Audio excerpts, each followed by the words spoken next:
believe you're on the other side of elementary school? Homeschooling is such a blessing because you get to see your kids learning and growing in a way that you couldn't if they were learning outside of the home. Coming up in this video, I'm going to be sharing with you the 4th grade curriculum we're using this year to give you some great ideas for when you're planning your 4th grade year.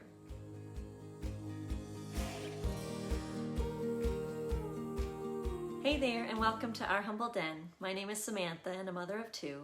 If you're new to this channel, you'll find that this is a ministry for homeschooling moms who need help with their faith to grow stronger, help raising their kids to grow stronger in Christ, tips to keep going even when being a homeschooling mom is hard, and seasonal fun for you to enjoy together.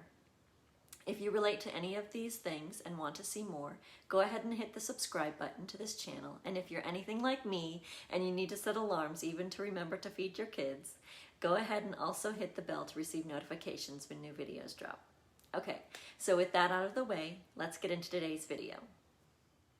This video will include what we're doing in math and language arts. And I've recently done a video for 2nd grade math and language arts that I'll leave down below in the description, as well as a card at the top of your screen that you can click on.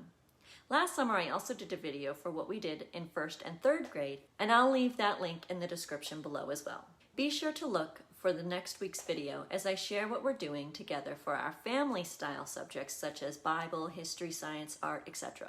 Don't forget to also pick up your free student planning sheet linked down below in the description as well. You'll receive 3 printouts in 2 different formats for your convenience. One is stretched to 2 different pages, like this, and the other is stretched to 1 page. It depends on the space you need as well as how many kids you have, but you have the option to print as many as you need to fit how many kids you have. Okay, so let's start with the curriculum options we've chosen this year. Okay, so let's start with math. This year we're doing Horizon Math. You get 2 books, book 1 and book 2. This is book 1. In this, we've already done a little bit because we just started school back in July. So you know we're on lesson 3 or 31, and each lesson, we do about 1 lesson a day. Each lesson is about a page and a half. They are tear easy pages, so we just, what I do is I just tear it out. I tear out what pages he needs for that day.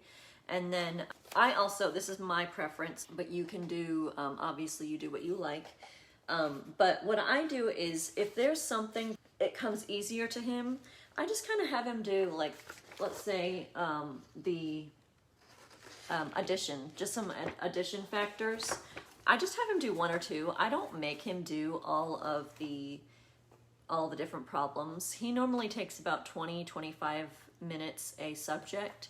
I typically break down as the children get older. I give them just a little bit more. I'm not one of those homeschool moms who makes them do all day school. We usually get done with our school 2.5 hours, and then we're done. And so now that he's in 4th grade, I bumped his time to 20 minutes. And then my daughter, she's in now 2nd grade, and she has had her time bumped up to 15 minutes, and that's per subject. So obviously, with how many problems are in a day in 1 lesson, that's a lot, and he would not get done with that in 20 minutes. So I have him kind of refresh what he already knows for maybe 1 or 2 problems, and then typically each lesson starts with something new that he's not done before. Usually just 1 thing he's not done before. So I usually have him take most of his time with that. I simply just cross out what he doesn't need, and then I star the number that he does need, and he typically does everything by himself. Sometimes he'll need help, and I'm right there with him. But now that he's getting older and now in the 4th grade, I typically have him try to read the instructions by himself so that he can kind of teach himself and carry on at his pace the way that he can, so that he's not needing me so much. This is kind of my way of getting him to get ready for higher grades as he moves up. I don't believe that in 5th, 6th, carrying on from here, that I need to be reading his directions for him. He needs to start doing that for himself. This will be the 2nd year that we've done Horizon Math. We've done Ibotta before, we've done master books, and we found that master books was a little too easy for him and Ibotta was a little too hard for him, and this is the only math where we have not had tears very much. So yeah, so this is the math, and you'll want to look for book 1, and then the other half of the year you'll look for book 2, and I have the link to find this book in the description below. And then next we'll get into language arts and what we're using. This is also the second year that we'll be doing daily grams. It's a refresher, it's a daily refresher for obviously grammar. Here's an example. You would do capitalization, you would do punctuation, adverbs, verbs, parts of speech for pronouns, and then at the end there's always a sentence combining where they give you 2 separate sentences and you have to find connecting words that to make it 1 sentence. And so he does that every day. So we're on day 35 now. And these are also pages with peripheral edges where we can easily tear them out. And this is the Easy Grammar System, Daily Grams, Student Workbook, Grade 4, and this is from Wanda Phillips. And I believe that she does every grade, but I'd have to double check. But this is our second year doing Daily Grams, and they have improved his grammar so much. He already does punctuation, capitalization, things like that, that I don't have to remind him every more. So the daily drilling, this is one that we do every day. I'll also, before I forget, I will tell you that we do not do every language arts sub-subject every day. So I have it split up where he does daily grams, handwriting, writing prompts, and spelling, and then reading as well. And those are all, I have those split up to, it's almost like on a loop system or a block system that I do. But daily grams is obviously daily, and we do them every day. It takes him maybe 5 minutes, if that. Next, what I wanted to show you, this is our first year doing the Good and the Beautiful handwriting, and I've chosen level 4. Level 4 is where they learn cursive writing, and I'll show you a little bit of what he's already done. So he's been learning words, how to combine the letters he's already used. But also what I find is really, really interesting with the Good and the Beautiful, and the fact more that, I mean, it is beautiful and good, but what they do is they have a rainbow color coding system of order. And so when showing, let me see there, when showing the word, you start with red, then you go to orange, then yellow, then green, then blue, then purple. And then they also have a gray color for where you stop. And then also at the end of every page, she has a prompting for copying a picture exactly how you see it, or something else. There might be, like for instance, this page he just did the other day, he had to copy word for word the poem. And so it's not just handwriting, but it's also pen control, tracing, drawing, just basically anything that will get them more and more comfortable using their pencil. And then also, I've realized that now we're on the downhill side of elementary school. He really needs to focus on his handwriting skills, and I've heard so much about the Good and the Beautiful handwriting and how beautiful it is, and just how skillful it allows the children. I wanted to give it a try, and so far so good. We do handwriting twice a week. I believe it's Monday and Thursday is our handwriting days. But obviously, if you are a parent who does several hours a day for school, then you can obviously do it every day if you wish, but I choose to kind of block schedule a lot of the language arts tasks. And then next, we're doing grade 4 spelling skills, and this is by Flash Kids.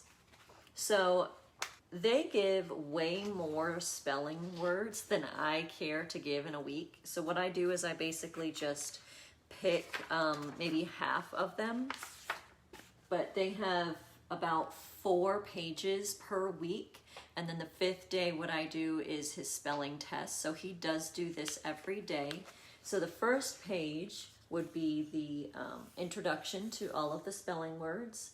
And then it's basically written out in phonogram format where he would have to find these words by, say, the A words, the Y words, the I words. He'd have to separate them by category.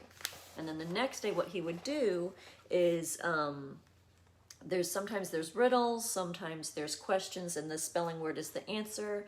In this case, it's antonyms, so he would need to find the spelling words that are the antonyms to what they give.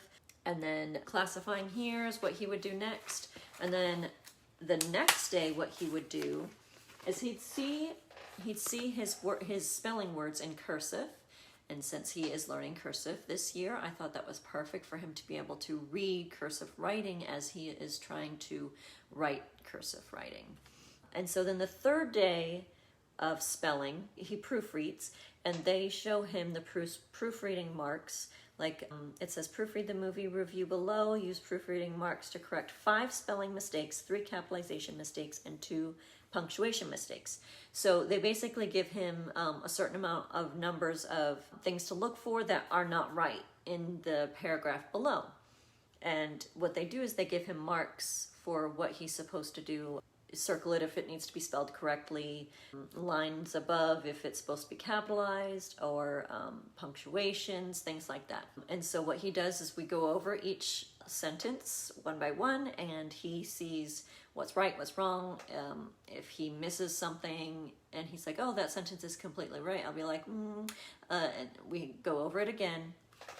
And then the fourth is a lot of the times they use I've seen this many times where they use dictionary skills. Recently gotten a dictionary so that he knows how to use that. I know it's really easy. Most of the time now we use our phones with a dictionary app, but I did want to get a physical copy of a dictionary that I found at a used bookstore. And so we did get that, and now he's learning how to use a dictionary by itself without having to rely on an app, so he knows how to use a dictionary. And so, like in this case, he'd be using his spelling words as part of how to, it's kind of like a backup grammar is what I can think of with this. It's just reiterating his grammar skills that he needs to learn.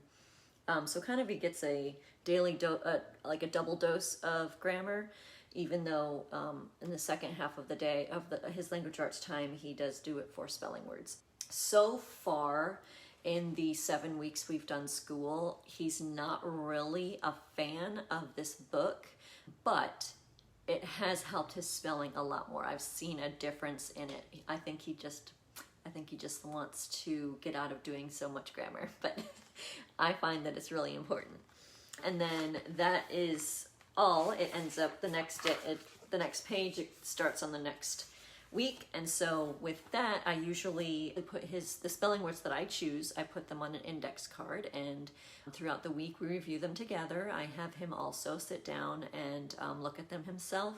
But then day 5, normally it's Friday, he then has a spelling test on 10 to 13 spelling words that I choose for him. And then my son is really interested in writing. He shows great promise in writing stories, telling stories, and so I thought would be something interesting to add to his language arts would be the Scholastic cliffhanger writing prompts. So basically they are 31-page story starters that fire up kids' imaginations and help them develop strong narrative writing skills. So they basically start a story and they have him finish it.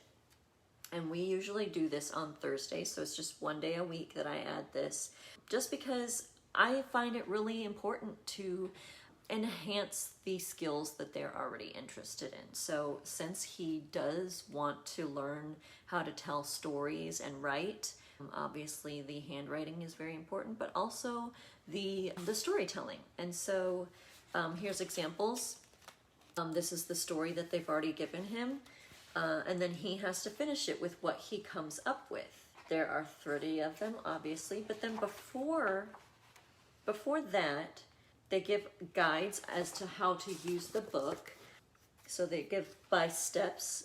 Step 1, introducing the story. Step 2, group storytelling. And so in these 7 weeks, we've just been kind of working on the how to use this book, because I plan on using it for the whole year. And 30 stories won't last very long if we're doing them so much. So then step 3 is writing. Step 4 is working independently. And then it gives other tips. And then there's activity pages before he starts on the story, and this is what we've been working on so far. My own list of interesting and expressive words. So I've had him pick a word, and then we use the thesaurus to find 3 words that sound like it. So he's using, this is his way of learning not to use the same words over and over, that you can use the same meaning word, but a different word. And then there's also learning transition words, and then a peer review sheet, an editing and revision checklist, and then it goes on to the cliff writing poem, or the cliffhanger writing prompts. And then the last thing would be reading. We do not do this together. He does this by himself in his room. We pick a chapter book that is of his reading level, and then he reads that in the time when I typically am with my daughter with her language arts. And then when he's done with the book, that's when I give him a book report. It's not anything difficult. I actually just have this print off that I use for him. He just has to fill out the name of his book, the author. So he finds that, the illustrator. He tells me if he liked the book, if he didn't like the book. He has to figure out the main character, 4 words to describe the character, the setting when it took place, 4 words to describe the setting, and then he has to tell me his favorite part of the story and describe that along with drawing a picture. And so that is pretty much reading, especially the book report's been helping him to make sure that he remembers what's going on in the story. If he likes the book, he typically reads it more in his own time, but if he's not so interested in the book, I have him at least read 1 chapter a day. But yeah, that's it. I will link all of those down below in the description box. Okay, so that's it for this video. Thank you all so much for stopping by, and be sure to also sign up for those homeschool planner sheets.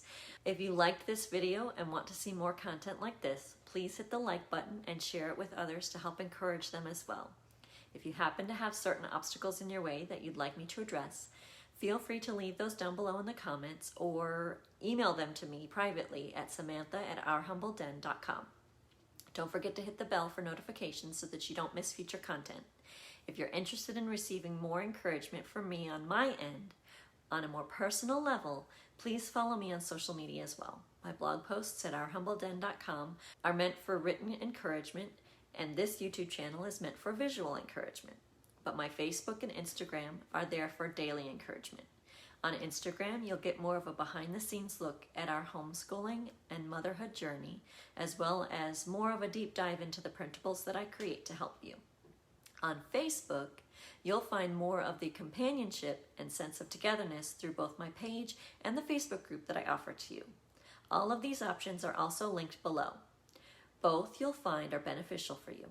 My heart is for homeschool moms like you, and I pray that we can get together and know each other better. Well, that's it for this video. I hope that you're able to use them, and I hope that God blesses your homeschool year, and I hope that you come back next week to hear our family style curriculum that my kids do together. Okay, so that's it. See you next time.